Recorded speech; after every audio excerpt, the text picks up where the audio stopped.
Some time has passed since my last press briefing, as I have been very busy working for and representing the people of St. Martin. Of course, I try to make it to every press briefing to give an update, but unfortunately, that is not always possible. Last week, I was once again entrusted with the immense task of being your Minister of Public Housing, Spatial Planning, Environment, and Infrastructure. I am humbled by the belief and confidence placed in me, and I look forward to working along with the other ministers of the Romeo Marlin II cabinet. I welcome new colleague ministers, Minister Smith, Minister Geerlings, and Minister Johnson, and I look forward to continuing and further expanding on the very important work entrusted to this council. I would like to thank outgoing Minister Ferrier for his work, ideas, and dedication to this great country in the last 5 months, and for the great advice given to me. My briefing for today is as follows. Last night, after about a month and a half of no incidents, flames erupted once again at our local landfill. I know that my fellow St. Martin people are suffering from this, and believe me when I say the Ministry of Romy is diligently working towards solving this problem for good. The fire department was on the scene, and it has been reported that the fire is now contained. Since June 8 and up to this point, World Bank hired consultants, EE&G, have been executing assessments for the procurement report on the landfill, which should be submitted to the World Bank for procurement in August. This will lead to the release of granted funds to help solve our landfill issue. In other updates, works will begin shortly on the patching of several key roads, namely the Corralito Road, L.B. Scott Road, Sucker Garden Road, Union Road, and Bishop Hill Road. Works will begin within the coming days and last for approximately 2 weeks. We ask motorists to please pay keen attention as they are driving along these routes. Also, the annual hurricane season cleanup campaign continues, whereby the various waste haulage companies on the Dutch side will continue to be in the districts for the next few weeks, specifically picking up materials that they might not normally have picked up, such as large debris, refrigerators, stoves, old furniture, etc. Car wrecks will also be picked up in the coming days. I urge residents to take note of the schedules for the respective districts and make use of this opportunity to do a general cleanup of their property in preparation for the season. Please pay attention to the specific dates for your district and only place your items out on the day indicated. The schedule can be found in the bulletin board section of our local newspaper. It is also on the government's webpage and Facebook page, as well as the Facebook page of the Ministry of Romy. The sawgrass seaweed cleanup is also in the preparation phase. Next, I would like to report on my most recent trip abroad, representing St. Martin at the Resilient Infrastructure Forum for Latin America, the Caribbean, and Gulf of Mexico last week in the Dominican Republic. The forum aimed to bring together key stakeholders from the public and private sectors of the region in the hopes of creating a synchronized long-term strategy to combat challenges caused by natural disasters. Projects and investment opportunities were presented in key sectors such as housing, electricity and energy, water supply and waste treatment, telecommunications, transport, education, and health. The forum featured plenary sessions to address major issues and opportunities. Public sector leaders presented needs from the private sector and proposed plans and projects for the development of resilient infrastructure. I was also able to visit exhibitions where developers in the field of technology showcase their equipment, materials, and services. I look forward to utilizing and applying the information, ideas, and inspiration gathered at this forum with the relevant departments in Vromy. Lastly, I would like to inform the general public that in the coming days, the perimeter at the base of the flagpole on the Colby Hill will be barred off from the general public. This will be done to ensure that persons do not hurt themselves or damage property by being in areas they are not meant to be. I ask that persons respect these boundaries and our national flag, and also in consultation with the Prime Minister, efforts will continue to beautify this area.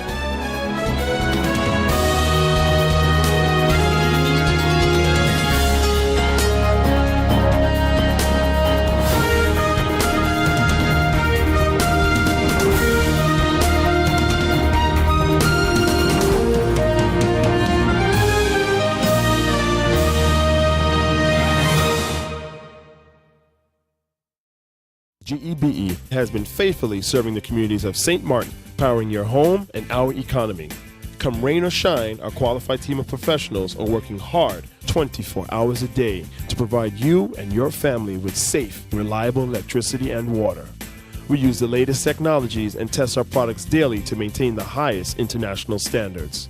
Our friendly staff is always there to assist you, whether in person, over the phone, or online. We are committed to constantly improving our products and services, making them more efficient, effective, and environmentally friendly to serve you better today and our next generation of clients tomorrow. GEBE, powering a brighter future.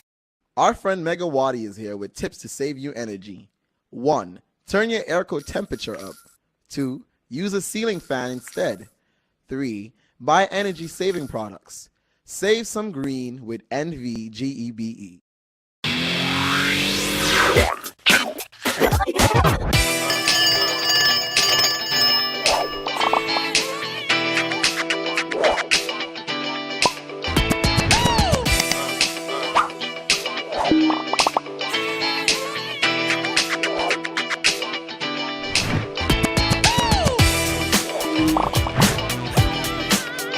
Tell them, connecting you.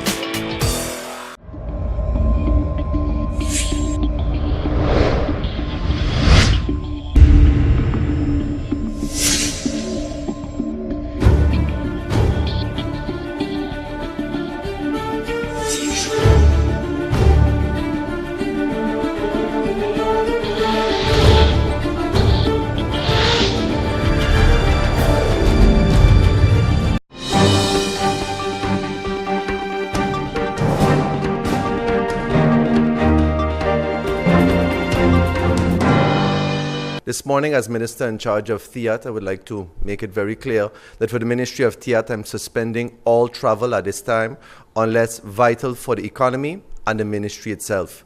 When we take a look around St. Martin at this time, and we continue to see there's things that we need to fix in our local economy, things we need to fix as a destination, I believe it's of paramount importance that at this time, all travel within the ministry is suspended unless deemed necessary for the economy.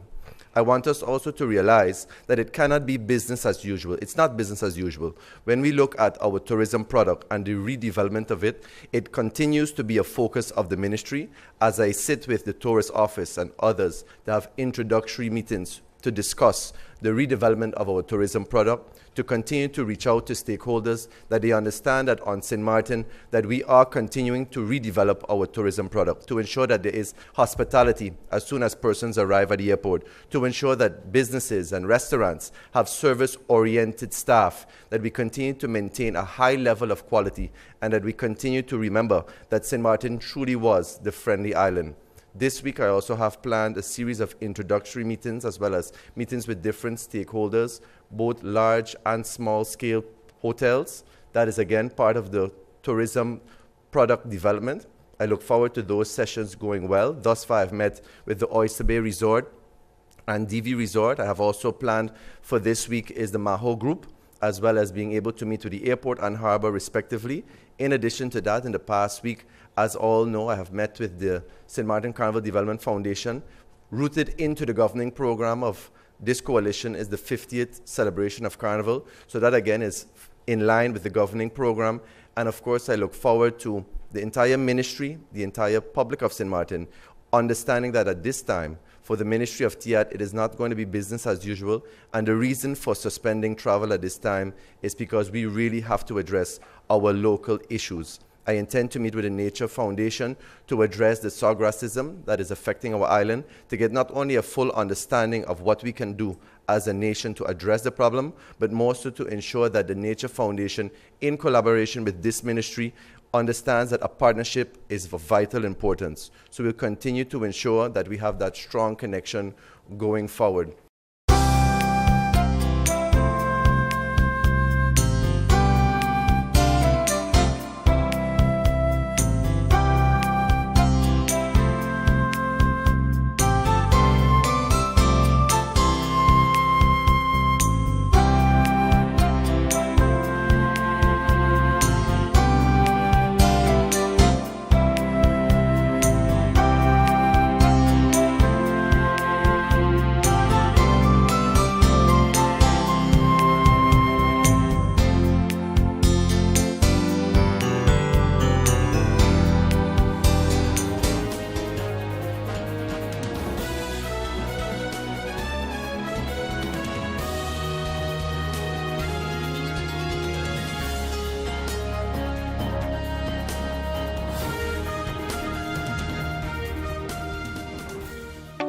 People all across St. Martin are switching to a more rewarding experience.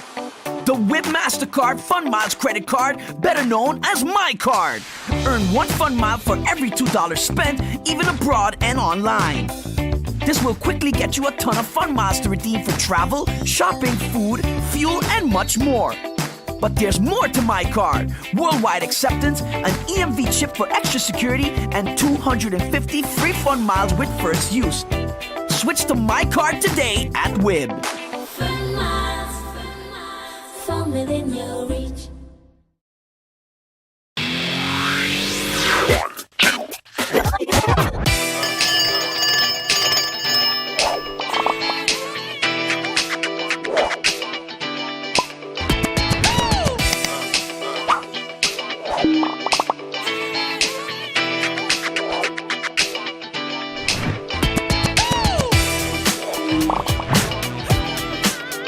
Tell them, connecting you.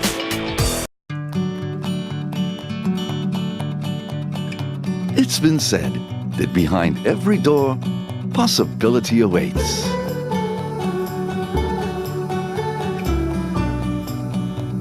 How much possibility depends on which door you open first. Every day, we help our customers discover the possibilities in their lives. It all starts with a conversation. Scotiabank. Discover what's possible. 1, 2, 3, 4. This is how common it is to develop a mental illness. 1 out of every 4. 4, 4. 4. But there is hope.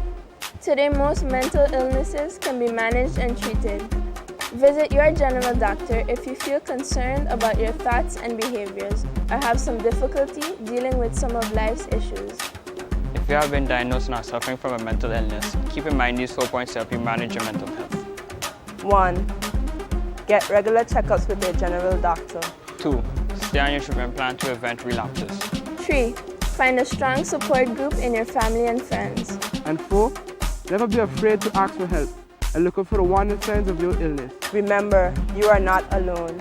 We are as close as one. 2. 3. 4. Learn about mental health illness by going to the Mental Health Foundation's website at www.mhf-sxm.com.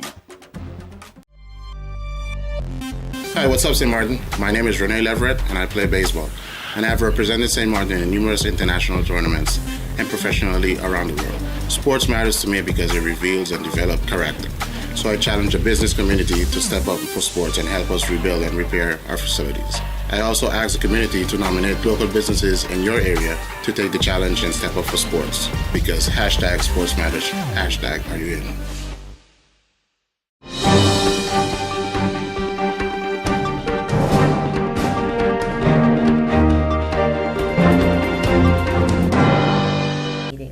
Now, while you may not have the majority in Parliament, each parliamentarian does have that power to ensure that Parliament runs well.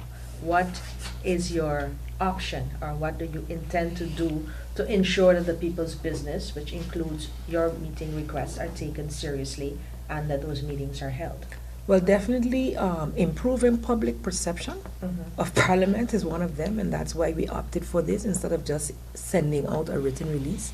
I believe that many of the people do not understand how things are supposed to run, and we just respect people who we know we should respect over the years. And while I have all respect for the function of the chair lady, I see areas in which advantage is being taken of the function, and I believe that it is our duty to state these things.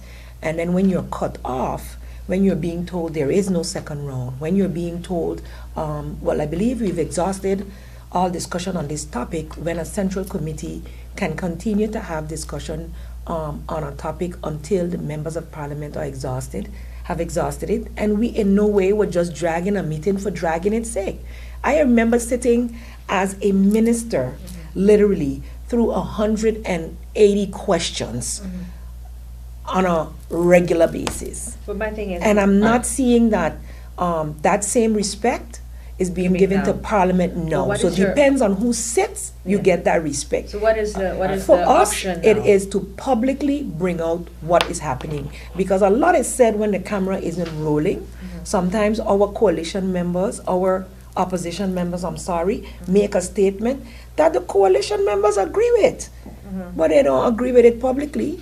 We hear it in there, but the public isn't hearing it. And I believe the public, that vrije mandaat, if you were listening clearly to what I stated in my first round, what I thought would have been my first round statements, that vrije mandaat, if you as a member of Parliament feel strongly that the minister which you support is not functioning up to par, I feel you should bring that into your coalition. Deal with it prior to them coming to government, to Parliament, or else they have to face the consequence like anybody else, that they can get a motion of no confidence. And I've said it to several of them, because when I hear them speaking, I'm like, wow, we sound like we're having a really good debate here. And then the motion or the vote comes down and it's status quo. And that is disappointing to me, because the people of St. Martin, when they go to the polls, they think still, some of them, majority, they're electing government and you're electing Parliament. And now the people are like, who we have here is this Parliament? You know what I wish we had to approve? The members of who's sitting in government.